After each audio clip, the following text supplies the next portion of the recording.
What a day it has been.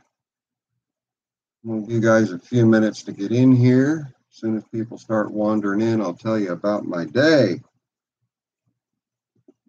In fact, I'm going to send a text here real quick while I'm waiting. Hi, guys. Give me just a second here.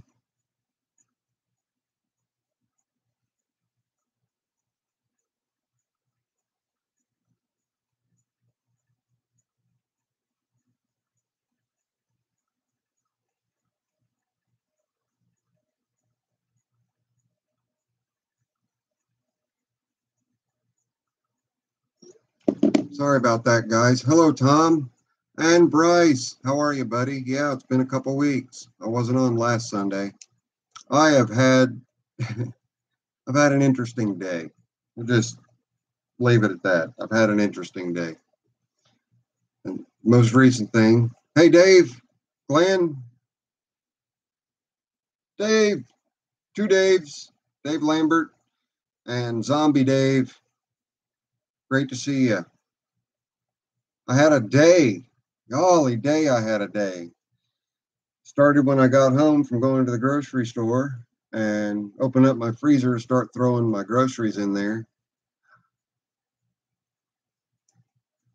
And everything was thawed out. Oh no! When any of the doors are open on it, the compressor shuts off. And I thought that I had burnt up the compressor. So, howdy, Danny and Mike, the tractor guy, and Mr. Wood and Wild Bill. I thought that I had burned up my compressor on my refrigerator. Thought I was going to be going refrigerator shopping. Fortunately, I didn't get the freezer door shut the last time I had opened it.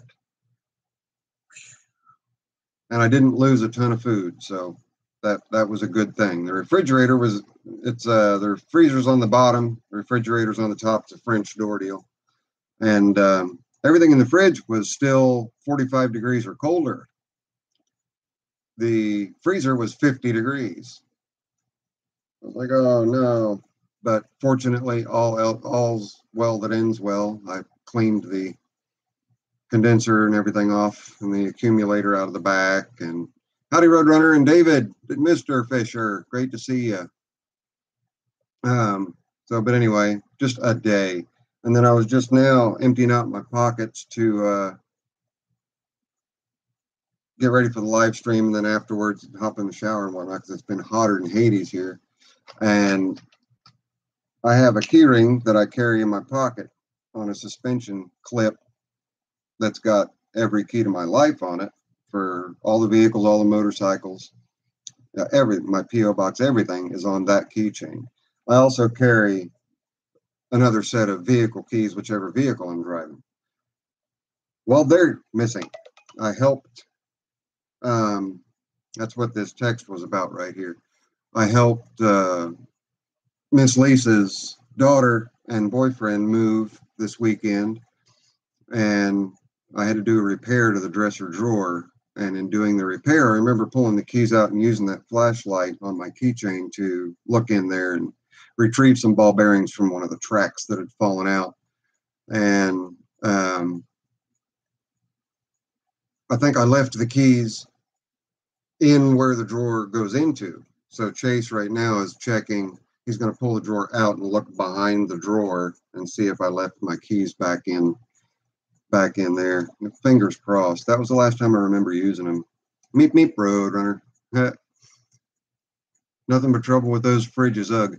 Well, come to find out though, Dave, I just didn't have the bottom door, the freezer door shut all the way. So as a result, I didn't hear the 1 minute tone that told me that the door was open, because that tone only happened, you can only hear that tone with the refrigerator doors open. So short story long, as it were, got everything cleaned out of the freezer and tossed and shut everything up and checked the temperature. Give me just a second, guys. This is kind of important.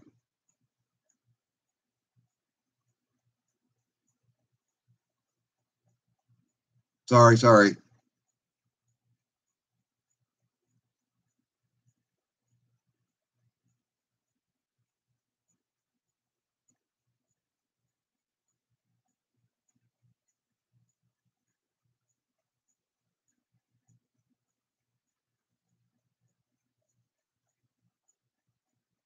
Okay, I apologize.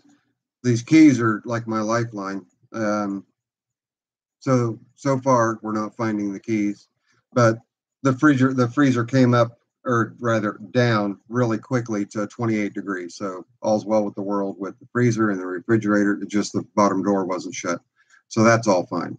So then I come upstairs, my keys are missing. I tried to go on to the live stream. The camera on the computer was not turning on.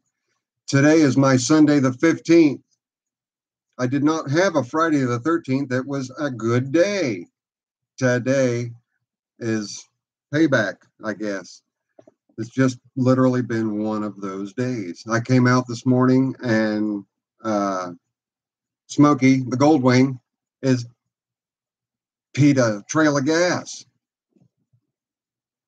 It was my Friday the 13th today on Sunday the 15th. I just had to wait 48 hours for it to hit me. But as you can see, I'm still smiling. It's all just a thing. So we can open up with questions. Has anybody got anything going on? Anybody have any questions? You know what, Glenn? I know. And it happens that way every single time. You always find them in the last place you look.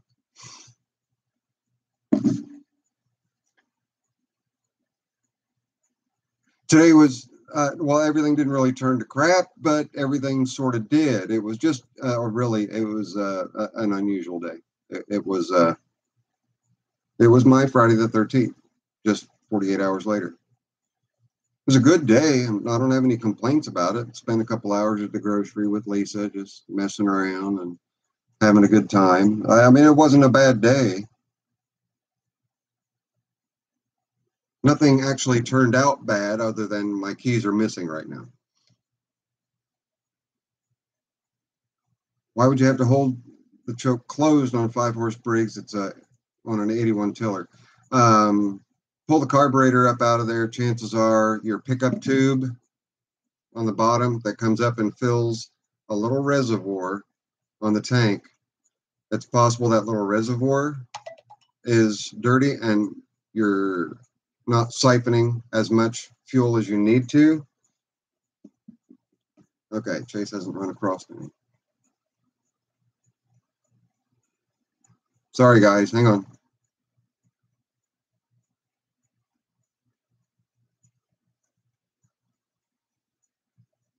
Sorry. Trying to find the keys. You've got two pickup tubes. One pulls up to the only jet that's in the carburetor. The other one is that picks up from the gas tank and feeds the little reservoir. It's kind of like your fuel bowl, but it's built into the tank. You need to make sure that everything is free and clear. That's the reason why you're having to keep your choke on. What you may want to do, I believe it's a 1/2 inch. Take a 1/2 inch socket over your adjusting nut, which if you're looking at the carburetor side of the engine on the right side, you'll see the adjusting screw, the metering screw for the carburetor, the nut behind it. Loosen that and take everything off at once. Don't make an adjustment to the needle, Dave. Just pull that off and blow a little bit of air in there, and you may clear the clog. But if it clogs again and you wind up having to run choke again, you're going to need to pull the carburetor off, drop the tank, and clean everything out real well, and also replace the diaphragm on the opposite side. Mike the Tractor Guy, what's up, boss? Let's see here. It runs fine after started. Do you still have to have choke on it, Dave, or can you let the choke off? Look for my keys in the trash. Howdy, one. That's a possibility, Dave. Let me think.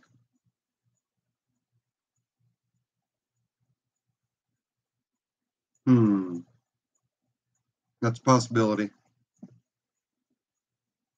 Oh, you let the choke off and then it runs fine?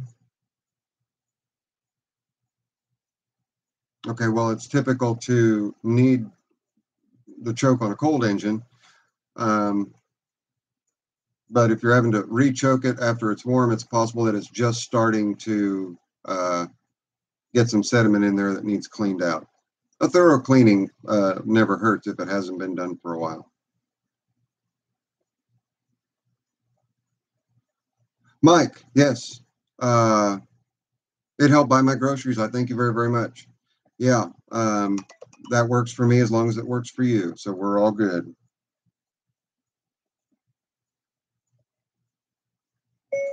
You're very welcome. And anytime you need help, just give me a shout. Sorry. That was Chase, Lisa's daughter's boyfriend. He was just letting me know he didn't find my keys. So I'm waiting on Miss Lisa to check over at her mom's. That is the only other place I can think of that I might have pulled them out to use the flashlight. Okay, we should be done with that now.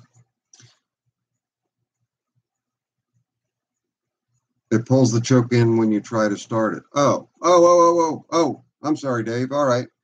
Some of those chokes are spring loaded, and they will do that. They'll just, you'll pull it out, it'll stay out, and as soon as you try to start it, it wants to suck it back in. Some of them have a spring on them. That's normal. It is kind of a pain to have to hold it back and give it a yank. I know what you're saying now. Check for a return spring. If there's a return spring on that choke, you can disconnect that spring and just disregard it and just manually move the choke in and out. I got you. My personal opinion on a brakes, 22 horsepower Intech. Intech is, for one, Ugga. Right on, Dave. I don't have a question as yep. Thanks for unsticking the lighter zip. I don't know how you did that. The Zippo man. That's how I did it, Bryce. Okay. One, Ugga. Hope I'm saying that right. Personal opinion on a brakes, 22 horsepower Intech. I did my comparison of Intechs versus Vanguards in a video. It's a rather extensive comparison of the two engines. If the Intech is well maintained and well taken care of, you can get many hours out of them. But you've got to pay attention to them. You've got to take notice of any oil leaks. You've got to take notice of any dirt accumulation. You've got to pull the blower housings off and keep everything blown out and clean out. Pull the plastic blower housing off the top, blow everything out, all the air passages for the heads. Otherwise, the heads will overheat, and the valve guides in the heads, it's aluminum head versus a steel valve guide, hardened steel valve guide. They will slip in the head and cause your engine to crash. So my opinion is they are good engines as long as you know how to maintain them. Is $500 for a Sovereign with blower, deck, and wheel weight's a decent price. Chappie, there are so many different years of Sovereigns out there. They started making the Sovereign in 1969. They made it through 1998. I need a little bit more information.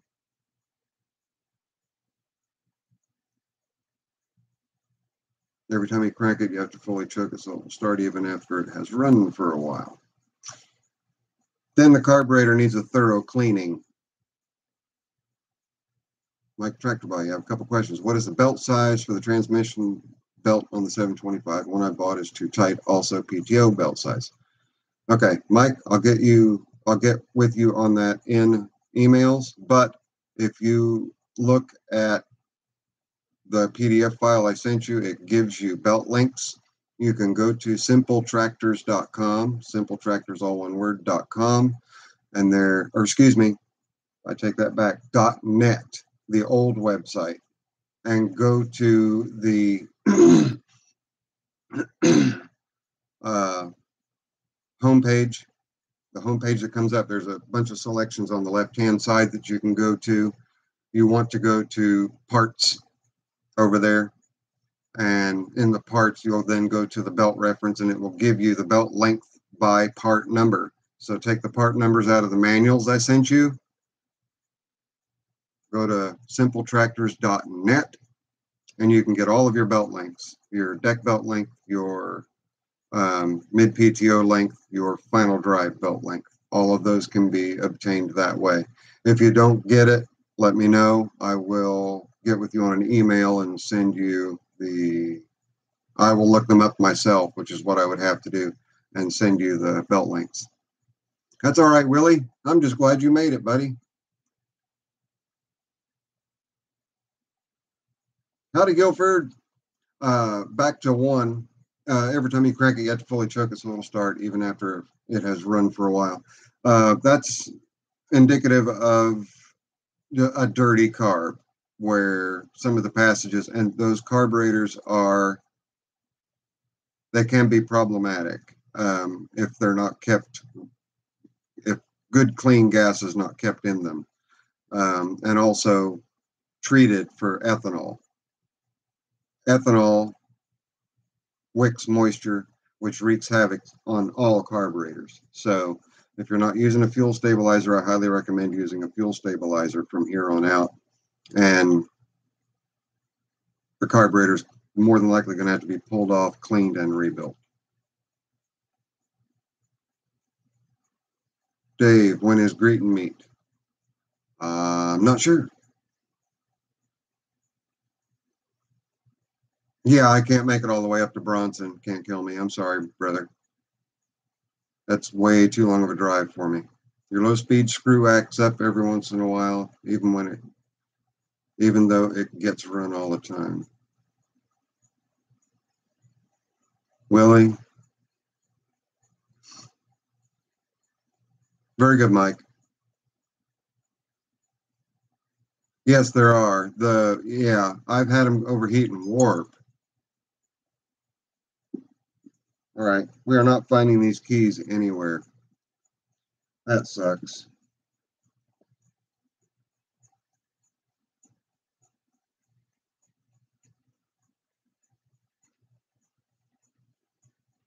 For those of you that just showed up, I lost a rather large set of keys. We're not sure where they're at. They will probably turn up. It's just a question of when and where.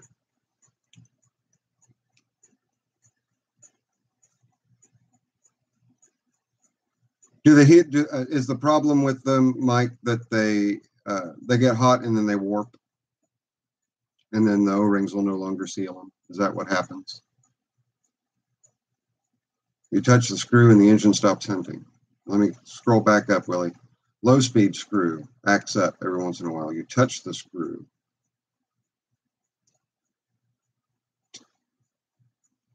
All right, somebody get rid of him.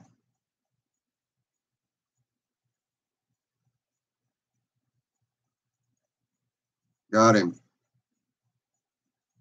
Got him. If you guys want to go through and delete the rest of them.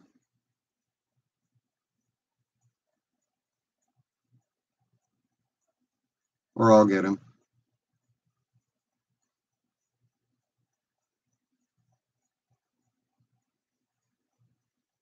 Is that it?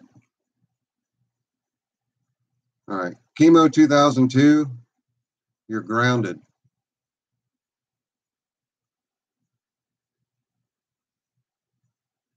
I got him, Willie. Anybody with a wrench, if you move your cursor over to the right side,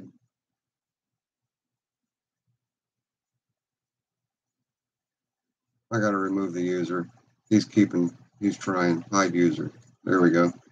All right, he's hidden. I got it.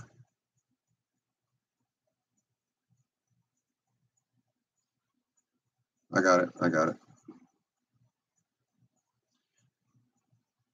Willie, on the right side, if you're on a computer, you'll have three little dots. You touch the dots and you can report stuff like what Chemo was doing, and you can also quiet them up. David just timed out Chemo for 300 seconds, and Chemo was hidden by me. Chappie. 7374 original owners. grandson is selling it, not sure on exact year. 7374. Original owner's grandson is selling it, not sure on exact year. Okay. If it's a sovereign, that early of a sovereign, it is more than likely a 14 horsepower Briggs & Stratton engine. If it's running and you've got all of the equipment and everything works the way that it's supposed to, $500 is not out of the realm of being reasonable.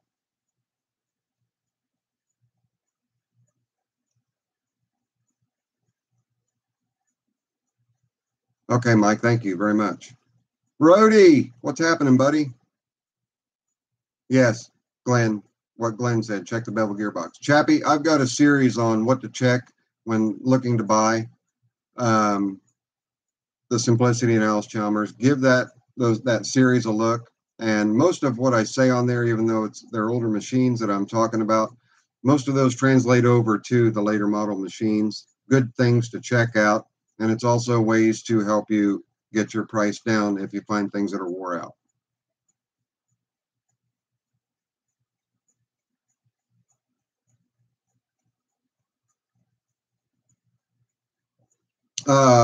Bryce, that's probably just a fuel buildup when you do that, when you're doing that. There's a fuel shut-off solenoid if yours is still active. You hit your key and you've got to choke it for a while until it fires. And once it fires, it's got a bunch of fuel that it's got to get rid of, and it'll typically just throw that fuel out the exhaust. It will be a lot more noticeable on stacks new from the factory with that defect. I did notice that I've gotten some intakes with the aluminum intake manifold and some intakes with the plastic. But if somebody was needing a replacement, then there is a direct aluminum replacement, I assume. It's good that they at least caught that, Mike. A little too late, right? Check the belt. You're welcome, Chappie.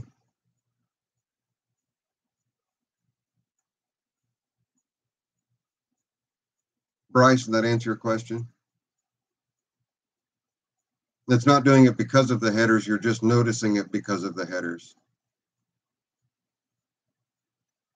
Very good information to know, Mike. For those of you guys that didn't read the comments, the intakes with the plastic intake manifolds, there is apparently a known defect, and Mike would know better than me because he would have more experience and deal with a lot more intakes than myself on a daily basis, being a daily mechanic. That the plastic intake manifolds, apparently where the carb meets the intake manifold, the plastic is real soft and real iffy. So you can end up with a breach and have a real rough idle and rough running condition as a result of the plastic intake manifolds. Yes, Bryce, it does stop the fuel buildup, but as soon as you turn the key on and start cranking the engine over, that fuel solenoid drops. Your throttle is not all the way at idle, I am assuming, and before it starts, it's loading up fuel. It's loading up with fuel before it fires. And so it's got to get rid of that fuel some way. The way that it does is just straight out the exhaust. That's good to know, Dave. Thank you. Thank you. Does that make sense, Bryce?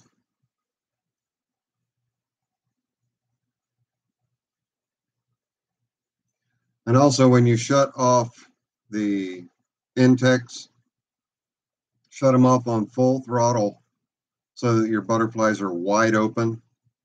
Even though the fuel solenoid comes up and shuts it off, you'll still have a little bit of fuel residual in there without a spark. And on low idle, you can backfire, and backfiring can cause some issues, internal issues.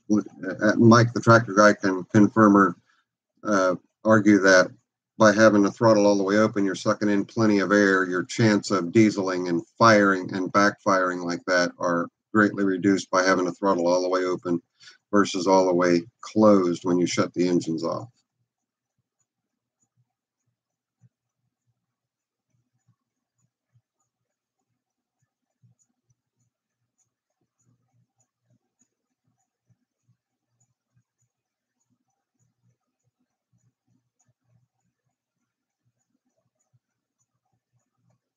And guys, because I have, there he goes again. There goes somebody else. I'm going to get to him right now. Hide user on the channel right now. All right. Did I get him quick enough? I got him quick enough. Yeah. Takes all kinds, doesn't it?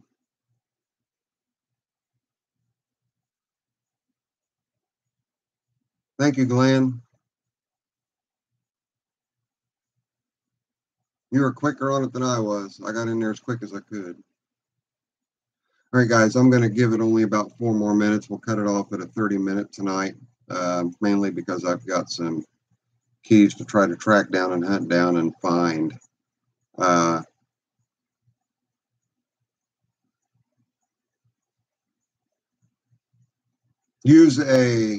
Can't kill me, use a vacuum pump, a diaphragm pump that mounts to the outside of the blower housing, uses vacuum off of the engine, coming off of the crankcase vent,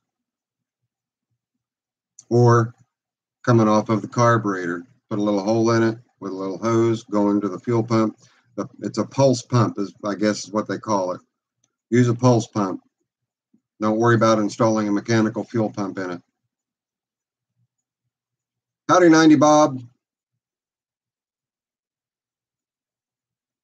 Belle might find him. Yeah, I might holler at her to go look for him. That's true, Willie.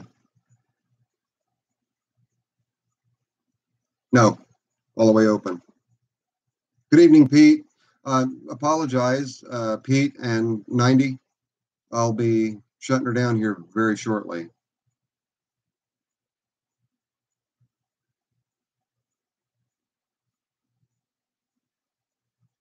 About another 2.5 minutes. Retrace your day.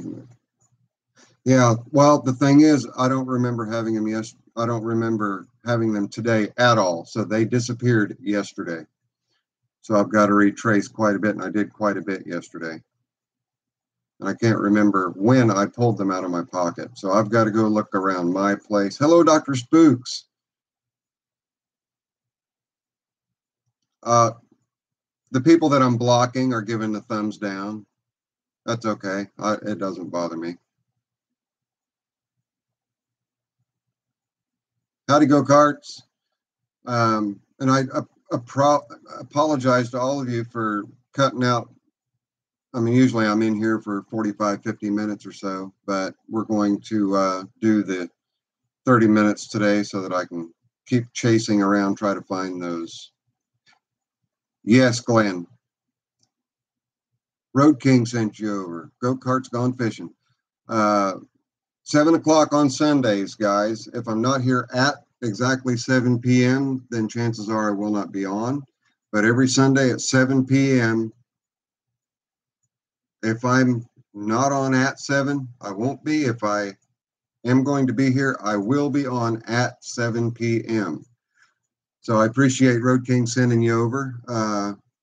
Climb on in here a little bit earlier and you can get to see the whole show. This show will be posted after we have cut the feed here in just a minute. I hope I find the keys too, Wild Bill. Thank you very much. That's awesome, go-karts. And Rhodey's a good guy, Everett. He's a good seed in my book. 6 o'clock Central Time. That is 7 o'clock Eastern. 7 o'clock Eastern. Yes. All right, guys. Dr. Spooks, Glenn, Dave, Wild Bill, David Fisher, everybody. Go-karts. Can't Kill Me. Dr. Spooks, Mr. Wood, Mike the Tractor Guy, Willie Cook, Bryce, 90 Bob, Hop, Pete, all of you. Thank you all very, very much for showing up tonight. I really, really appreciate it. It's always a great time when you guys stop by. And I will see you guys next Sunday. Be safe. Take care. We'll see ya.